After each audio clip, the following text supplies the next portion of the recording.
다리에 장애가 생긴 뒤로 회사 면접마다 떨어졌고 결국 굶어 죽을 지경에 이르러 건물 청소 일을 시작하게 됐습니다. 그리고 그날은 바로 그 일의 첫날이었고요. 김씨, 건물주님께 인사드려.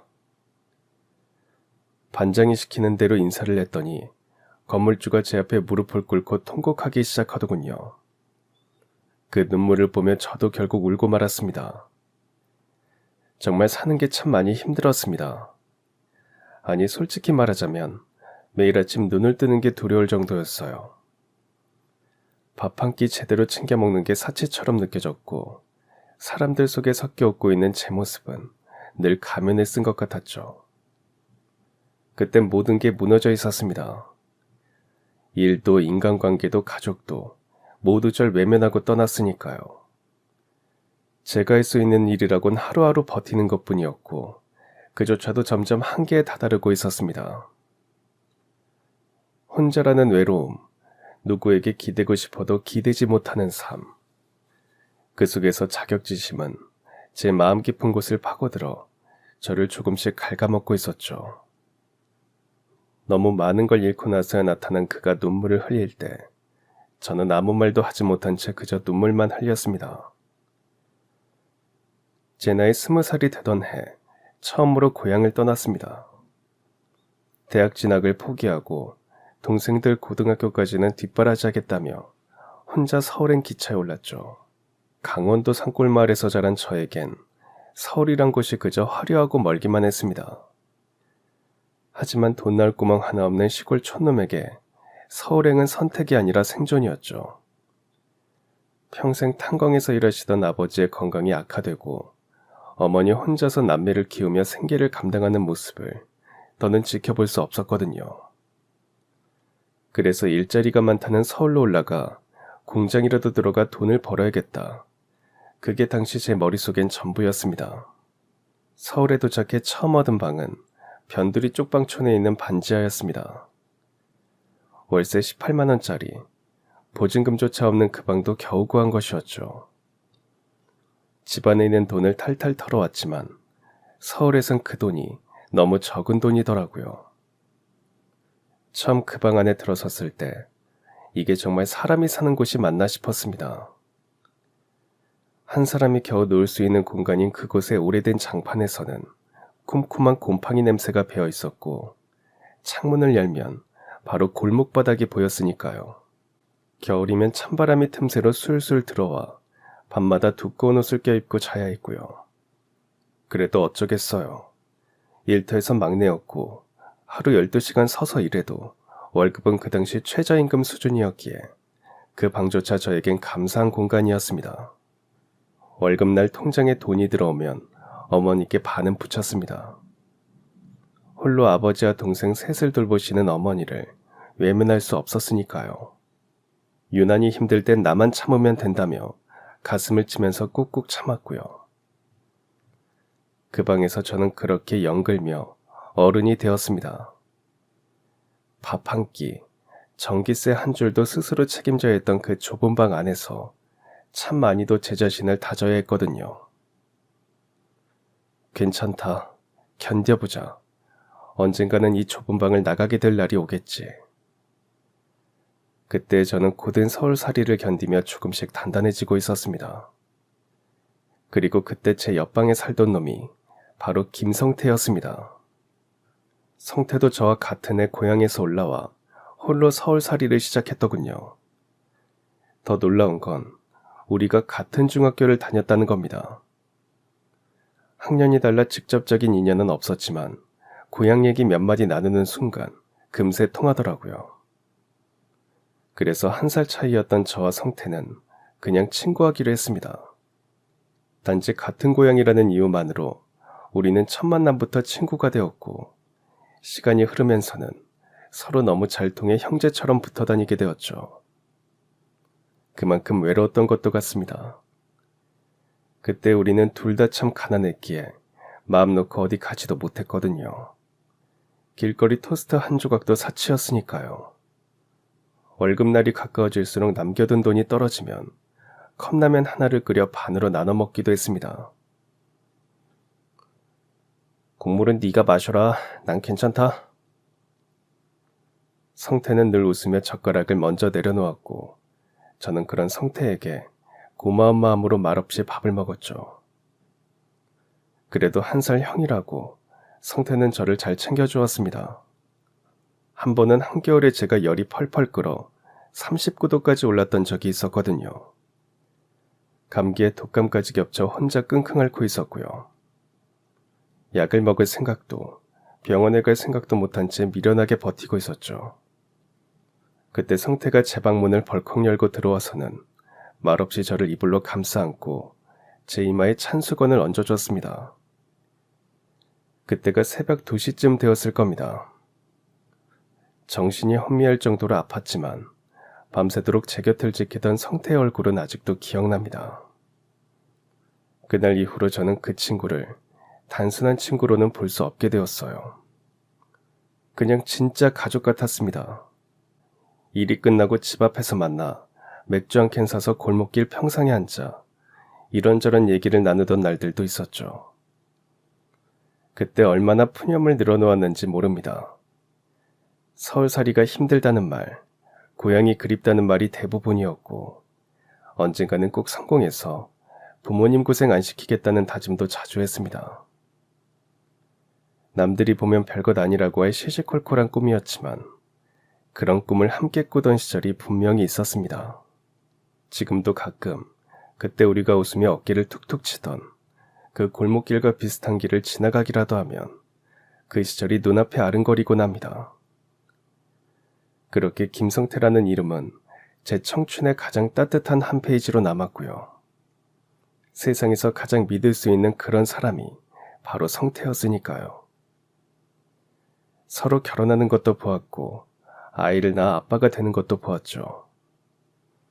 풀리지 않을 것 같았던 저와 성태의 삶도 조금씩 나아지는 모습을 보며 서로 힘을 낼 수 있도록 응원을 하는 사이가 되었습니다. 각자 시작한 일이 달랐기에 가는 길은 달랐지만 말이죠. 그러다 30쯤이 되었을 때 저는 작은 인쇄소를 차렸고 성태는 사업을 한다며 저보다 몇 발짝 앞서가는 듯 했습니다. 처음엔 명함 하나 찍어달라고 들렀던 성태가 나중엔 명함 1000장, 전단지 몇만 장을 주문해 가더라고요. 덕분에 개업 초기부터 숨통이 좀 트이기도 했어요. 병수야, 너 나중에 잘 되면 내 덕인 줄 알아라. 성태는 그렇게 웃으면서도 매번 돈은 단 한 푼도 깎지 않더라고요. 오히려 현금으로 결제하면서 저에게 당부하듯이 그러더군요. 작은 가게는 현금이 돌게 해야 돼. 알지? 나 말고도 다른 거래처에 외상 주지 말고. 말투는 가벼운 농담처럼 했지만 그때마다 저는 고마움이 가슴에 박혔습니다. 그렇게 각자 자리에서 열심히 살아냈어요. 성태는 건설 쪽으로 크게 성공했고 저는 인쇄소를 20년 넘게 운영하면서 동네 사람들에게 믿고 맡기는 집으로 인정도 받게 됐죠. 그랬지만 서로 바빠져도 명절이면 얼굴 받고 부모님 돌아가셨을 땐 누구보다 먼저 달려와 곁을 지켜줬던 사람도 성태였고요. 저희는 세월이 지날수록 그냥 친구가 아니었습니다. 세월 속에서 좋고 아픈 것들을 모두 함께 겪은 정말 가족 같은 사이였죠. 그래서였을까요? 그날 성태가 제게 조심스레 보증 좀 서줄 수 있겠냐고 말했을 때 저는 단 한 번도 의심하지 않았습니다. 저는 늘 성태를 믿는 쪽이었거든요. 성태는 제가 군대 다녀와서도 제일 먼저 연락했던 친구였고요. 서울에 올라와 아무 곳에도 의지할 수 없을 때부터 힘든 시절도 기쁜 순간도 같이 겪었으니까요. 그런 성태가 어느 날 좀 다급해 보이는 얼굴로 절 찾아왔습니다. 그간 성태에게서는 볼 수 없던 얼굴이었죠. 그날이 아직도 생생해요. 초겨울 바람이 꽤 차가웠는데 성태는 얇은 점퍼 하나 걸치고 제 앞에 서 있더라고요. 야 병수야, 나 진짜 이번에 마지막이다. 이번 계약만 넘기면 진짜 나뿐 아니라 너한테도 좋은 기회가 갈 거야. 그날따라 성태는 말끝마다 진짜라는 말을 붙였습니다. 눈빛이 흔들리면서도 간절했고 손가락 끝은 자꾸 다리를 꼼지락거렸죠. 지금 생각하면 그 모습이 불안의 몸짓이었을지도 모르겠네요. 그런데도 저는 성태를 믿었습니다. 성태가 제 눈을 똑바로 보며 말했거든요.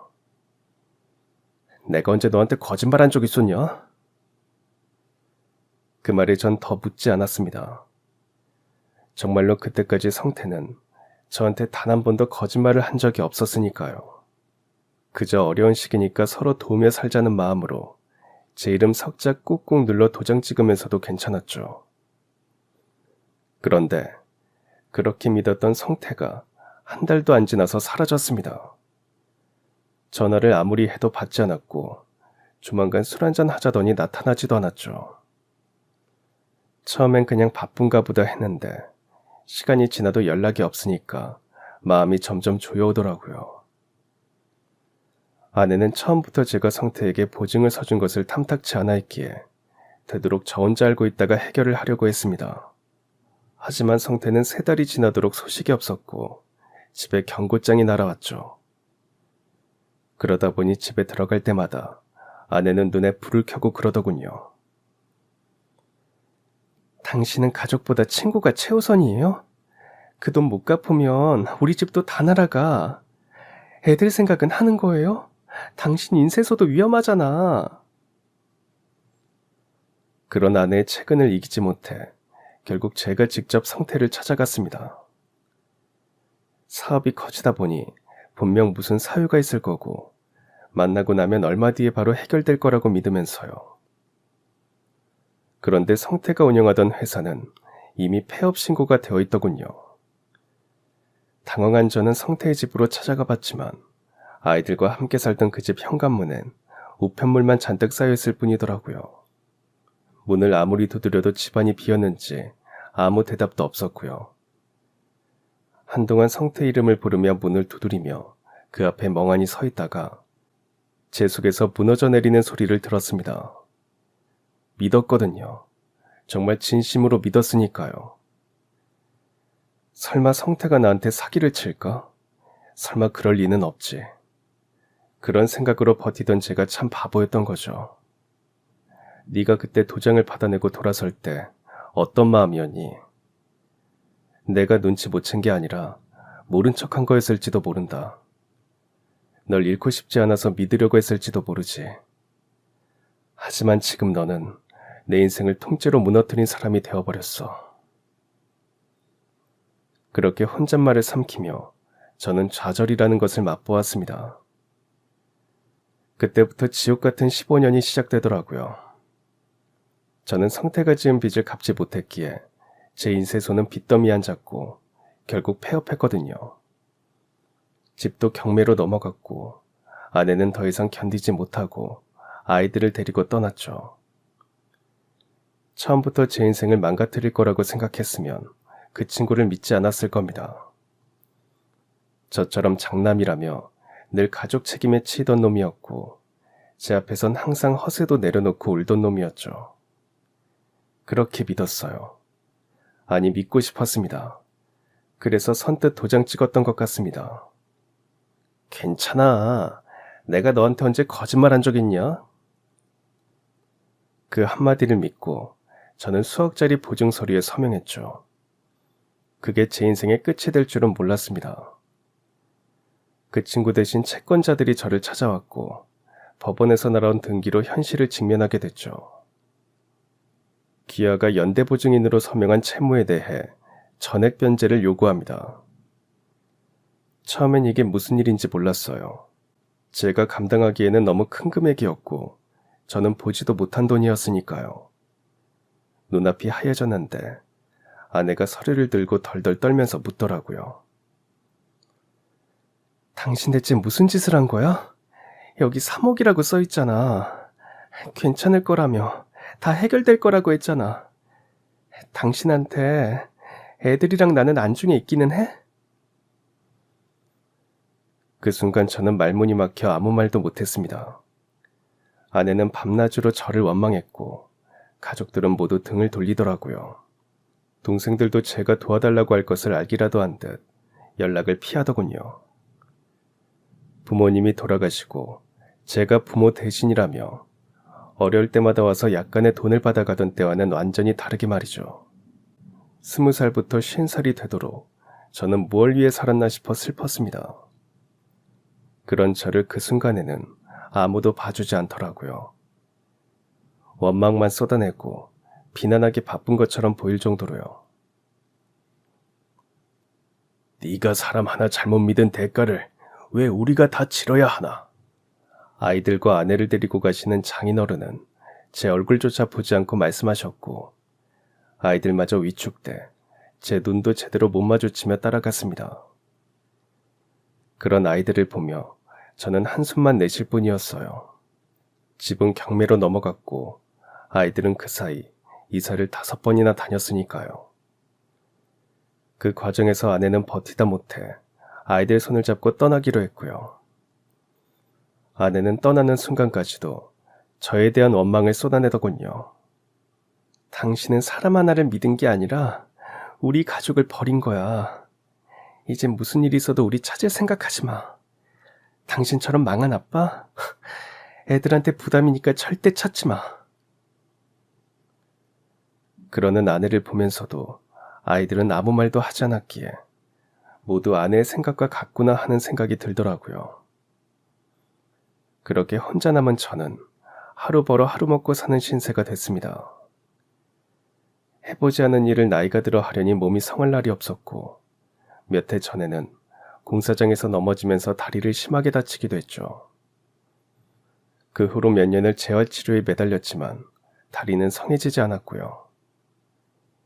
다리를 절뚝이게 되니 허리도 아프고 무거운 것도 들 수 없어 일용직 일도 하지 못하게 되었습니다. 혹시나 할 수 있는 일이 있나 싶어 이력서를 수십 장 넣어봤지만 단 한마디면 끝이더군요. 다리가 불편하시다면서요. 면접관의 대답 같은 그 질문에 잠시 숨이 멎는 줄 알았습니다. 어쩌면 예상했던 질문이었는데도 막상 그 말이 입 밖으로 나오니 속이 뜨겁더라고요. 실업자가 된 채로 시간이 흘렀고 가진 건 병원비로 바닥난 통장뿐이었으니까요. 지원할 수 있는 곳은 그렇게 점점 줄어들었습니다. 몸이 불편하다 보니 면접까지 가는 것조차 쉽지 않았고 몇 번의 면접에서 제 다리를 흘끗 보고는 연락드리겠다는 말만 남긴 채 소식이 없었죠. 차라리 대놓고 안 된다고 하면 기대도 없어 덜 아플 텐데요. 그렇게 수없이 떨어지면서 제 다리가 제 인생을 발목 잡고 있다는 생각에 잠 못 드는 날도 많았습니다. 생활은 점점 곤란해졌어요. 처음엔 냉장고에 있는 걸 아껴가며 버텼습니다. 라면 하나를 하루에 나눠 먹고 전기밥솥에 밥을 해놓으면 소중해서 하루 종일 뚜껑도 열지 못했죠. 나중에 쌀도 떨어지고 공과금 고지서가 쌓이기 시작했습니다. 핸드폰 요금도 밀려서 연락 하나 없는 날이 많아졌고요. 정말 굶어 죽는다는 게 어떤 건지 처음 알았습니다. 20살, 서울에 처음 올라왔을 때는 일자리도 있고 희망이라도 있었지만 그때는 일자리도 없고 희망도 없다 보니 더 아프고 힘들게 느껴졌죠. 며칠 동안은 물로 배를 채우기도 했어요. 식탁 대신 싱크대에 기대어 앉아서 수도꼭지에서 나오는 물을 받아 마시며 하루를 버텼습니다. 차가운 물이 목을 타고 넘어갈 때마다 이러다 굶어 죽겠다 하는 생각이 스치더라고요. 하지만 지갑이 빈 지 오래였고 그 지갑을 괜히 꺼내 손에 쥐었던 아따를 반복할 뿐이었어요. 혹시나 어디 숨겨둔 동전 하나라도 나오지 않을까 해서요. 벽에 걸린 거울을 보다 웃음이 나더군요. 제 모습이 너무 초라해서 보기 힘들었거든요. 한때 인쇄소를 운영하며 사장님 소리를 듣던 제 모습은 사라지고 초췌한 얼굴로 고개 숙인 제가 서 있었으니까요. 그러다 구인 광고 신문에서 청소대행 구인 공고를 보았습니다.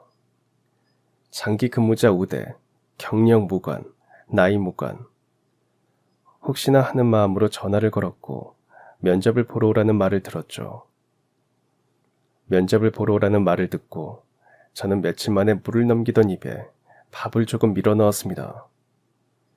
그렇게라도 먹고 기운을 내야 면접을 갈 수 있을 것 같았거든요. 면접 장소는 지하철 2번을 갈아타야 했는데 교통비가 문제더군요. 통장 잔고는 0원이었고 남아있는 동전들을 긁어모아 봤지만 몇백 원이 부족했어요. 그때 문득 생각난 게 있었어요. 예전에 일용직일을 다니며 쓰다 남은 교통카드가 떠오르더라고요. 그래서 서랍 깊숙한 곳에 처박혀 있던 그 카드를 꺼내 혹시나 하는 마음으로 근처 버스 매표소로가 단말기에 찍어봤습니다. 그것마저 안 되면 어쩌나 노심초사하는 마음으로 해본 것이었죠. 그런데 잔액이 15,000원 정도 남아있는 겁니다. 며칠 동안의 교통비는 될 금액이 남아있다는 사실에 안심이 되더군요. 정말 숨이 멎을 것 같은 안도감에 눈물이 핑 돌았어요.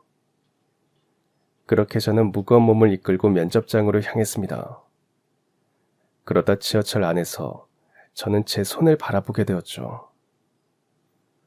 굳은 살이 얽혀있는 손, 이제는 주먹도 잘 쥐어지지 않는 손을 보니 무엇을 위해 그리 아등바등 살았나 싶더라고요. 그러다 문득 이 손으로 무얼 더 할 수 있을까 하며 자신이 없어졌죠. 하지만 그럼에도 불구하고 저는 그 면접장 문 앞에 서 있었습니다. 정말 목구멍이 포도청이라고 이곳이 아니면 굶어 죽을 수도 있겠다 싶어서요. 청소 일자리 면접 때문에 왔는데요. 문을 열고 들어서자마자 절뚝이는 저를 보며 직원이 당황한 표정을 지었지만 저는 웃으며 말했어요. 몸은 불편하지만 정말 열심히 하겠습니다. 진심입니다. 그러자 그 직원은 어쩔 수 없이 웃으면서 꺼림칙해하는 얼굴로 저를 관리자분 앞까지 안내를 해주었습니다. 저와 마주 앉은 관리자분은 제 이력서를 한참 들여다보시더니 조용히 말하더군요. 청소 쪽 일은 전혀 경력이 없으시네요. 일용직도 청소는 안 하셨고요. 예전에 하시던 인쇄소 일도 청소랑은 좀 다르고 몸도 불편하신데 괜찮으시겠어요? 저는 그 말에 고개를 숙이며 조용히 말했습니다. 무조건 괜찮다고 말씀드리면 거짓말이겠지만 그래도 할 수 있습니다. 어떤 일이든 시켜만 주시면 무조건 해내겠습니다. 절박하다는 말조차 부끄럽게 느껴질 만큼 지금은 무슨 일이든 저에게 필요합니다. 솔직하지만 간절한 마음을 담아 그 말을 하면서 목이 메었고 침을 삼키며 참았던 감정이 입술 끝에서 떨리는 것 같았습니다. 그 순간만큼은 자존심도 체면도 다 내려놓았던 것 같아요. 그냥 살고 싶었거든요. 정말 저는 그날 저녁에도 끼니 걱정을 해야 하는 사정이었으니까요. 하지만 면접을 마치고 나오는 길에 연락을 주겠다는 말만 들은 채 또 기약 없이 기다릴 수밖에 없구나 하며 집으로 돌아왔죠. 그래도 기대를 할 수 있었던 건 관리자분의 눈빛 때문이었습니다. 제 말을 끊지 않고 끝까지 들어준 면접관은 그 관리자분이 처음이었고요. 그래서 그런지 그날 밤은 이상하게도 오랜만에 깊게 잠들었습니다. 무기력이나 자책이 아닌 기다림이라는 감정으로 하루를 마무리했거든요. 그리고 이틀 뒤 저에게 전화 한 통이 왔습니다. 청소대행 업체입니다. 다음 주부터 출근 가능하시죠? 그 말을 듣는 순간 핸드폰을 든 손이 덜덜 떨렸습니다. 아유, 네. 당연히 가능합니다. 감사합니다. 정말 감사합니다. 허리를 굽혀 몇 번이나 인사를 했는지 모릅니다. 다시는 제가 들을 수 없을 것 같던 출근이라는 기회가 저에게 온 것이 너무 기쁘더라고요. 저는 그날 바로 오래된 운동화를 꺼내 닦으며 다시 시작할 준비를 했습니다. 다리가 불편하든 손이 느리든 상관없었어요. 다시 한번 누군가가 저를 필요하다고 말해준 거니까요. 출근하라는 그 한마디가 저에겐 삶의 끈이자 숨통이었고요. 다른 사람들보다 느리게 일했지만 누구보다 절실하게 닦으며 누구보다 진심으로 바닥에 고개를 숙여 최선을 다해 청소하겠다고 다짐했죠. 그렇게 저는 다시 한 걸음씩 세상으로 나아갈 수 있다는 희망을 품었습니다. 전화를 받고 다음 주 새벽이 되어 오래된 상가 건물 앞에 서기 전까지 혹시나 채용 취소 전화를 받을까 걱정을 하긴 했지만 말이죠. 드디어 출근을 한 날, 반장이 저를 보며 말하더군요. 엄청 힘들 수 있어요. 이 일이 생각보다 고된 일입니다. 괜찮겠어요? 그런 반장에게 저는 확신을 주기 위해 힘을 주어 대답했죠. 네, 괜찮습니다. 아니, 괜찮아지겠습니다. 제 대답은 단호했지만 솔직히 말하면 그 순간 가슴이 덜컥 내려앉았습니다. 긴장도 됐고 솔직히 두려움도 생겼다고 할까요. 한 번도 해보지 않은 일이고 여기서 더 물러날 곳도 없었기에 더 긴장이 되더라고요. 하지만 저는 그렇게 보이지 않으려고 고개를 끄덕이며 천천히 건물 안으로 들어섰습니다. 제가 맡은 작업은 오래된 상가 건물의 내부를 새벽부터 청소하는 것이었죠. 반장이 처음으로 저에게 보여준 지하에는 오랜 시간이 흐른 것을 증명하는 듯이 묵은 곰팡내가 배어있더군요. 천장 곳곳엔 물이 샌 흔적이 남아있는 곳도 많았고요. 바닥은 여러 겹의 얼룩으로 덮여 있었고 유리창은 햇빛을 거부하듯 뿌옇게 먼지로 뒤덮여 있었죠. 이제부터 이곳을 내가 다 닦아야 하는구나. 그 생각이 머리를 스치자 괜히 숨이 가빠졌습니다. 그리고 한편으론 마음 한구석에서 뜨거운 것이 밀려 올라오더라고요. 그래, 이게 내 자리야. 내가 할 일이야. 누구도 대신 살아줄 수 없는 내 인생이니까. 그렇게 생각하자마자 청소도구함에 꽂혀있는 헝겊과 걸레, 거칠고 무거운 밀대 하나까지도 새롭게 느껴지더군요. 이 낡은 도구들이 오늘부터 저의 손발이 되어줄 것이라 생각하니 왠지 모르게 든든해지기도 했고요. 여기 유리창 먼저 닦아줘요. 저의 그런 감상들을 깨기라도 하는 듯 반장이 제 등을 툭 치며 말했습니다. 고개를 끄덕이고 조심스레 창문을 바라보았죠. 창문 너머로 밝아오는 희미한 아침 햇살이 비추고 있더라고요.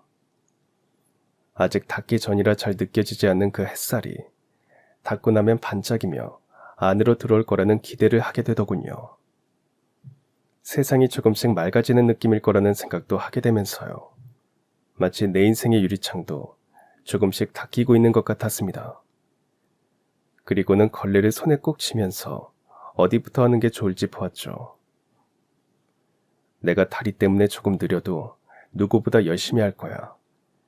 바닥을 닦는 게 아니라 내 인생을 다시 닦는 거니까. 그런 생각을 하고 있는 저를 반장은 끌어당겨 한 사내에게 인사를 시켰습니다. 얼결에 그 손길에 이끌려 반장 뒤에 바짝 붙어섰죠. 저를 잡아당긴 반장은 속삭이듯 저에게 말을 하더라고요. 자, 저기 오시는 분이 김씨 건물주님이야. 인사드려. 이 건물 매입하신 지 얼마 안 됐는데 건물에 애정이 많으신 분이야. 그래서 이렇게 청소 대행까지 쓰면서 청소하시는 분이라고. 잘 보여. 반장의 말에 저는 허리 깊게 숙이며 건물주에게 인사를 했습니다.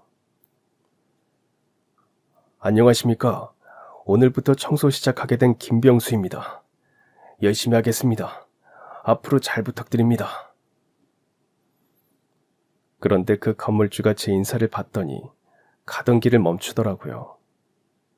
그러더니 두 무릎을 꿇고 땅에 머리를 박으며 우는 겁니다. 갑작스런 상황에 반장과 저는 당황하여 그 건물주를 바라보았죠. 그리고는 저를 바라보는 그 얼굴을 보고 저도 울었고요.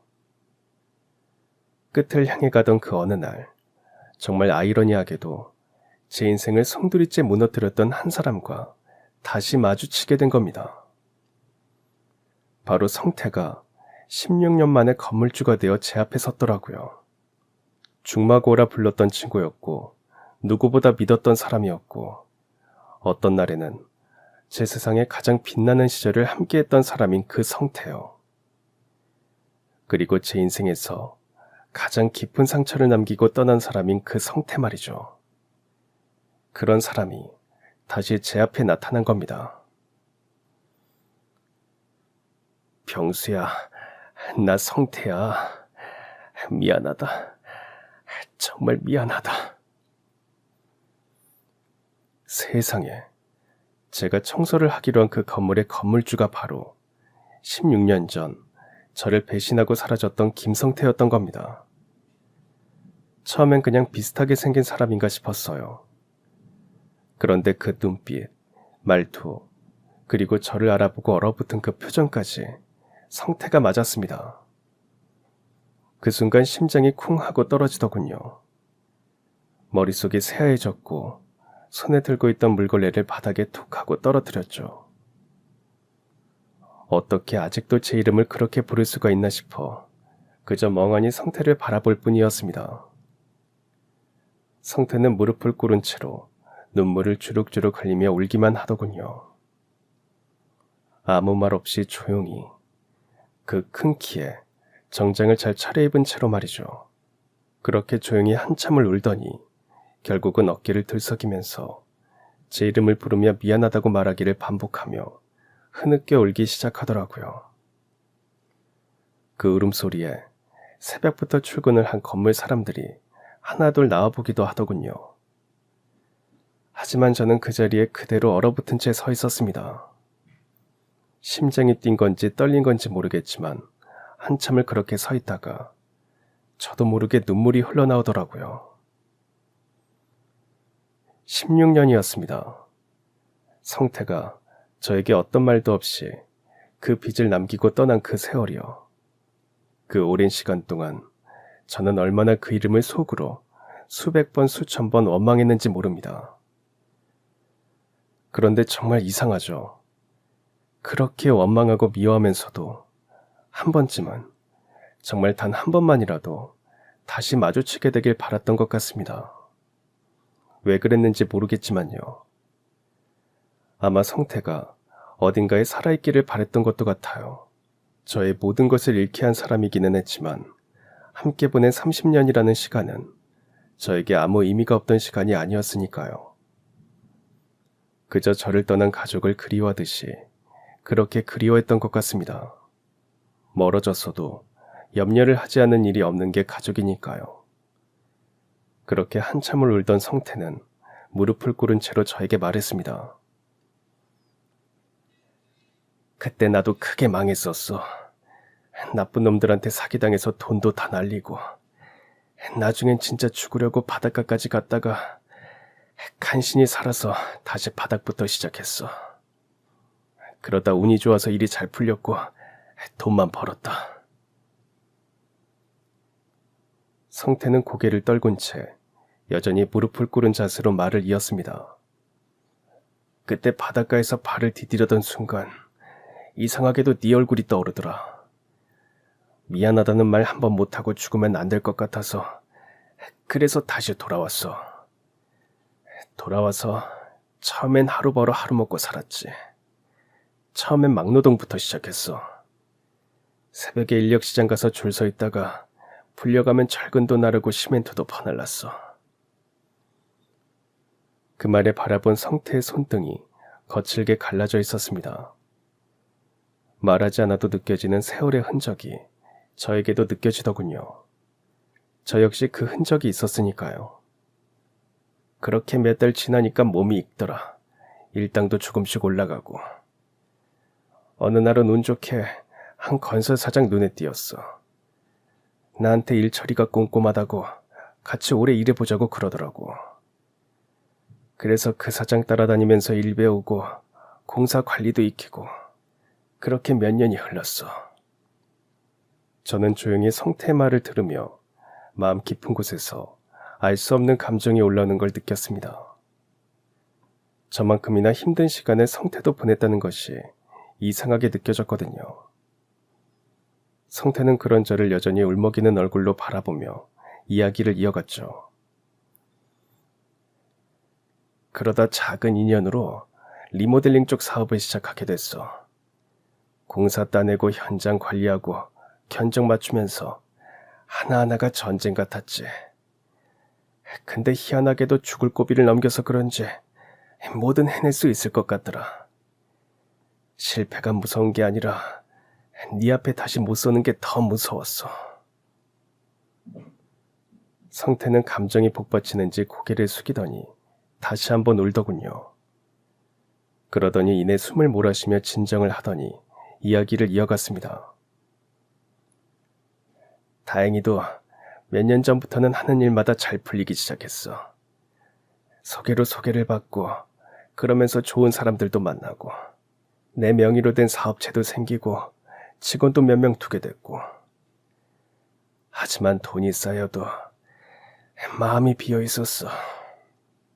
그 공허한 마음을 어디에도 털어놓을 수가 없더라. 성태의 그 말에 문득 제 가슴속 깊이 묻어뒀던 어떤 무게가 스르르 풀리는 듯 했습니다. 병수야, 내가 일이 풀리기 시작하면서 널 찾아다녔는데 아무리 찾아도 연락이 안 됐어.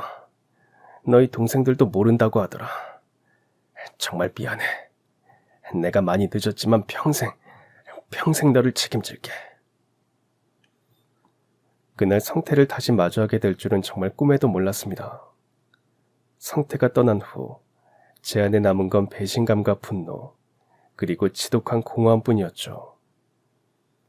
무너진 믿음 위에 다시 뭘 쌓아야 할지도 몰랐고 쌓을 이유도 없다는 생각에 모든 것이 사라진 기분이었고요.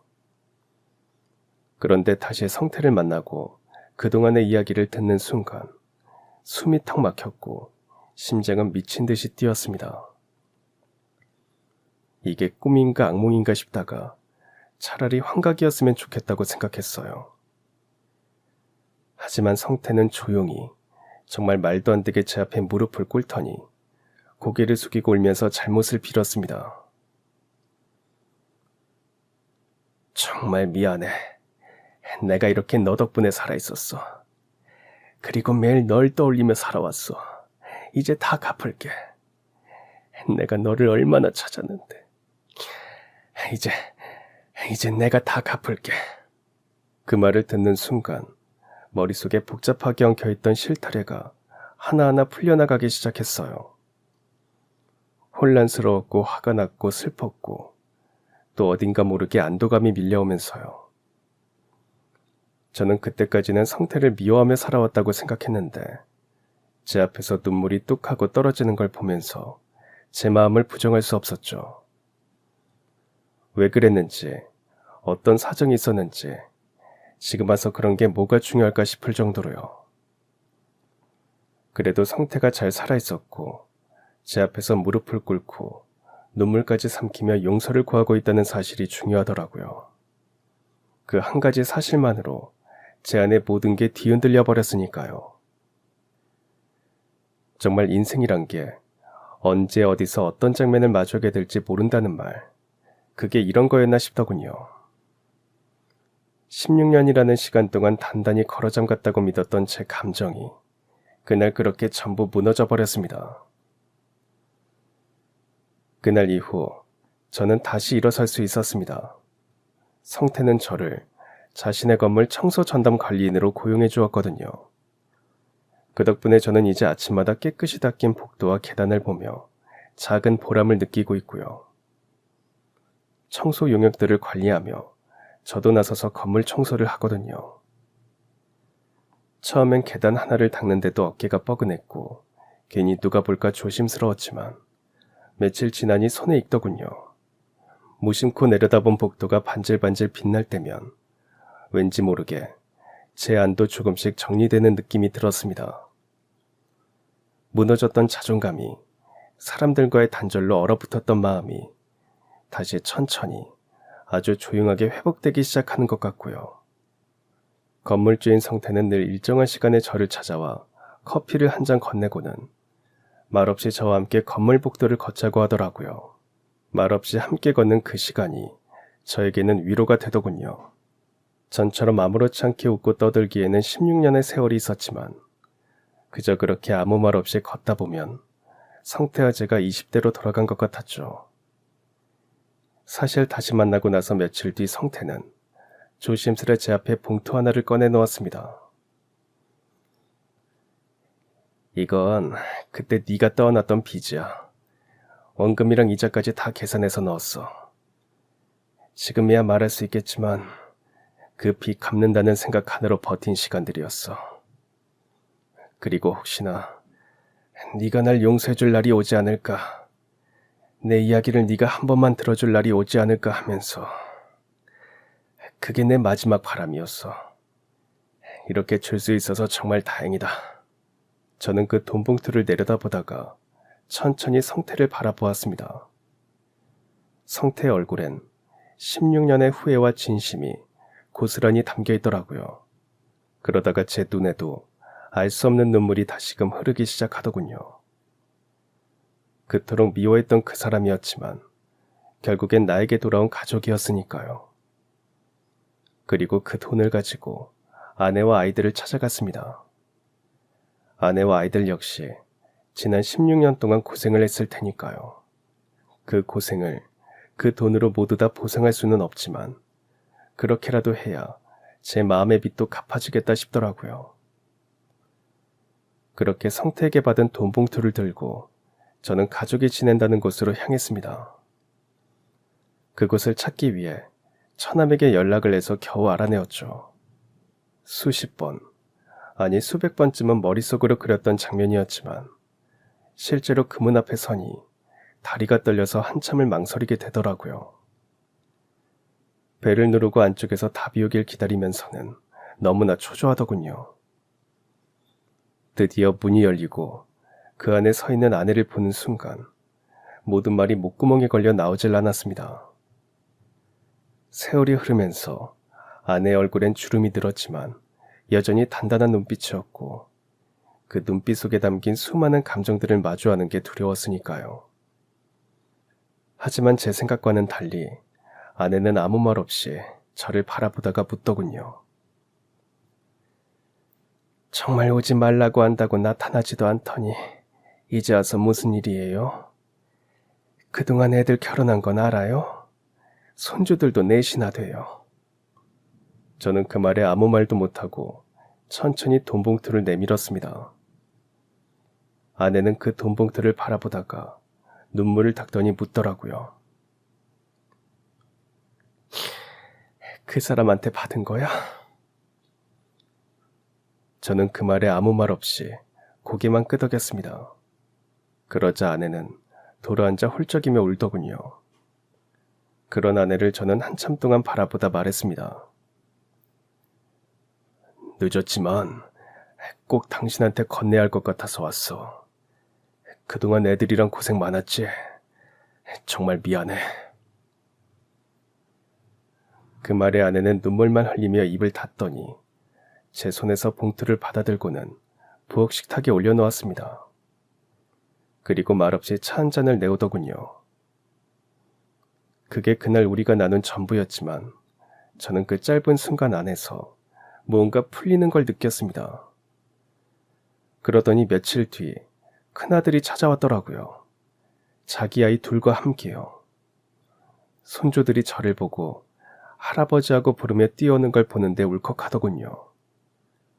그 조그만 손이 제 손을 잡는 순간 16년 동안 텅 비어있던 가슴 한구석이 따뜻하게 채워지는 느낌이었죠. 그리고 작은 딸아이도 얼마 지나지 않아 연락을 해왔고 조심스레 가족 모임이 열렸습니다. 예전처럼 왁자지껄 웃고 떠들 순 없었지만 조금은 어색한 웃음 속에서 서로가 서로를 다시 알아가는 시간이었죠. 가족 모임이 끝나고 집으로 돌아가는 길, 저는 오래전 기억 속 풍경을 떠올렸습니다. 주말이면 같이 장을 보러 가고 아이들과 손잡고 공원 산책을 하던 평범한 그 일상들이 마치 영화처럼 떠오르더라고요. 그땐 그게 그렇게 당연한 줄만 알았는데 이제는 그 아무것도 아닌 평범함이 얼마나 귀하고 소중한지 절절히 알겠더군요. 며칠 뒤 작은 딸 민정이가 조심스레 문자를 보내왔습니다. 아빠, 주말에 시간 되시면 같이 점심 드실래요? 짧은 문장이었지만 그 안에 16년의 망설임과 용기를 동시에 느낄 수 있더라고요. 저는 손이 떨리는 걸 애써 감추며 어디든 좋다며 답장을 보냈습니다. 주말 약속 장소에 나가보니 민정이는 저 멀리서 저를 보고 서 있더군요. 16년 전에 헤어질 때는 애때 나가시였는데 이제는 성숙해진 모습으로요. 그 모습이 어찌나 반갑고 또 미안하던지 한 걸음에 달려가 품에 안고 싶었지만 그저 서툰 웃음 하나 건네는 게 전부였습니다. 그런 저를 보며 민정이는 작게 웃더니 말하더군요. 아빠, 시간이 많이 걸릴 수도 있어요. 그렇지만 우리 다시 시작해봐요. 지금이라도요. 그 말에 저는 더 이상 아무 말도 할 수 없었고 그저 고개를 끄덕이며 손등으로 눈물을 닦았습니다. 그렇게 딸과 마주 앉아 먹는 따뜻한 식사 한 그릇에 제 지난 삶의 후회와 외로움이 천천히 녹아내리더군요. 그리고 한 달쯤 지나 아내에게서 전화를 받았습니다. 시간 되면 집에 잠깐 들러요. 저녁이라도 먹고 가게. 그 한마디에 저는 다시 가족으로 걸어 들어갈 수 있다는 희망을 품게 되었고 그날 이후로는 종종 아이들과 손주들을 만나게 되었죠. 아내와는 말없이 차를 마시며 시간을 보내기도 했고요. 물론 완전히 예전으로 돌아간 건 아니었습니다. 서로에게 쌓인 세월의 무게와 상처는 쉽게 사라지지 않았지만 조금씩 아주 천천히 우리는 서로를 받아들이고 있었죠. 성태와의 산책길에서도 저는 차분하게 그 이야기를 전했습니다. 고맙다. 네 덕분에 나 다시 가족의 정을 느낄 수 있게 됐어. 성태는 말없이 걷던 발걸음을 멈추고 제 어깨를 툭 치더군요. 가족은 언젠가 다시 만나는 거야. 그게 가족이니까. 병수 너가 나를 받아준 것처럼 말이야. 그 말에 저는 처음으로, 정말 처음으로 지난 16년을 견딘 제 자신에게 그리고 그 모든 걸 감내해준 가족에게 고개 숙여 감사한 마음을 전할 수 있었죠. 지금도 저는 가끔 그 복도를 성태와 함께 걷습니다. 말없이 나란히 걷는 그 시간 속에서 저는 비로소 다시 가족 속으로 걸어가고 있는 중입니다. 비록 느리지만 분명히 따뜻한 걸음으로요. 아내는 여전히 웃지도 않고 말수도 적었지만 가끔씩 저에게 점심 먹었냐고 묻거나 비 오는 날 우산을 챙기라고 연락을 하더라고요. 그러는 걸 보면 마음의 문이 아주 조금은 열렸다는 게 느껴지더군요. 손주들은 주말이면 제가 일하는 건물로 놀러 오기도 합니다. 제가 닦아놓은 복도에서 장난감을 굴리고 성태가 사다 놓은 아이스크림을 들고 입가에 묻히며 그렇게 해맑게 웃는 아이들을 보며 저는 이따금 울컥하더라고요. 다시는 되돌릴 수 없는 세월이 있었지만 이렇게라도 늦게나마 무너졌던 가족의 틈을 조금씩 메어갈 수 있다는 게 저에게는 참 고마운 기적이니까요. 그렇게 저는 절뚝이는 발걸음으로 매일 복도를 닦고 성태와 나란히 걷기도 하죠. 손주들이 놀러오는 주말이면 손주들과 웃고 떠들며 살아갑니다. 다 지나간 줄 알았던 삶이 이제야 조금씩 다시 시작되는 것 같습니다. 무너졌던 시간 위에 이제라도 작고 단단한 행복을 쌓아가고 있는 것 같고요. 그리고 한 달에 한 번 정도 성태는 저와 마주 앉아 조용히 술잔을 기울입니다. 그때마다 성태는 말하곤 하죠. 네가 날 다시 받아준 건 이 세상이 내게 준 두 번째 기회야. 그리고 저도 늘 그 말로 답합니다. 사람은 누구나 실수해. 진짜 중요한 건 그 실수를 어떻게 갚느냐는 거지. 이제는 정말 그렇게 생각합니다. 고통도 배신도 후회도 누군가에게는 다시 사랑과 용서로 돌아올 수 있는 이유가 된다고요. 살아있는 한 언제든 다시 시작할 수 있다고 말이죠. 그리고 정말 고마운 사람에게 늦어서도 진심으로 사과할 수 있다면 그 인생은 아직 희망이 있는 인생이라는 생각도 합니다. 물론 다시 되돌아가기까지는 굉장한 희생과 고통이 따르기는 하지만 말이죠. 이제 조금은 알 것도 같습니다. 누군가에게 준 진심은 언젠가 어떤 형태로든 되돌아온다는 것도요. 그리고 저는 지금 그 되돌아온 진심 위에서 다시 한 발짝씩 걸어가고 있고요. 그러다가도 이따금 그런 생각이 듭니다. 그날 내가 용기를 내지 않았다면, 그날 성태가 내 손을 잡아주지 않았다면, 지금의 이 평온하고 따뜻한 시간은 없었을지도 모른다는 생각 말이죠. 사람이 살아간다는 건 사실 대단한 게 아니라는 것도 이제는 조금 알 것 같습니다. 그저 매일 누군가의 안부를 묻고 같이 밥 한 끼를 나누고 힘들 땐 말없이 곁에 있어주는 것만으로도 충분하더라고요. 그 평범하고도 단순한 진심들이 우리 삶을 지탱해주는 거라는 것도요. 이제는 손주들이 뛰노는 소리를 들으며 저도 모르게 웃음 짓게 되고 아내가 말없이 내민 찻잔 하나에 가슴이 따뜻해지곤 합니다. 예전처럼 모든 게 완벽하진 않지만 이젠 그 불완전함마저 고마워요. 그건 서로가 서로를 향해 다시 걷고 있다는 증거니까요. 누군가 그러더군요. 상처는 사라지지 않지만 그 자리에 새살이 돋을 수는 있다고요. 지금의 저는 그 새살을 조심스레 키워가고 있는 중입니다. 그리고 만약 이 글을 듣고 계신 누군가도 저처럼 한때 모든 걸 잃었다고 느꼈다면 꼭 전해드리고 싶습니다. 아직 늦지 않았다고요. 조금 느려도 괜찮다고요. 진심은 언젠가 꼭 닿는다고요. 저는 오늘도 복도를 닫고 아이들의 웃음소리에 귀 기울이며 하루를 보냅니다. 그리고 아주 천천히 하지만 분명하게 다시 가족이라는 이름 속으로 걸어가고 있습니다. 비록 뒤늦은 걸음일지라도 그 길의 끝엔 따뜻한 온기가 기다리고 있으니까요. 그리고 혹여나 성태처럼 실수로 다른 사람을 아프게 했다면 꼭 용서를 구하시길 바라겠습니다. 성태는 저를 만나고 나서야 비로소 잠을 제대로 잔다고 하더라고요. 사람이 죄 짓고는 못 산다는 말이 맞다면서요. 그러니 용서를 구하시고 마음의 짐을 덜어내시길 바랍니다. 그렇게 마음 편히 행복해지시고요. 모두가 행복해지시길 바라며 이만 글 마치겠습니다. 그럼 지금까지 사연 들어주셔서 감사합니다. 사연이 재밌으셨다면 구독과 좋아요 부탁드려요. 감사합니다. 안녕히 계세요.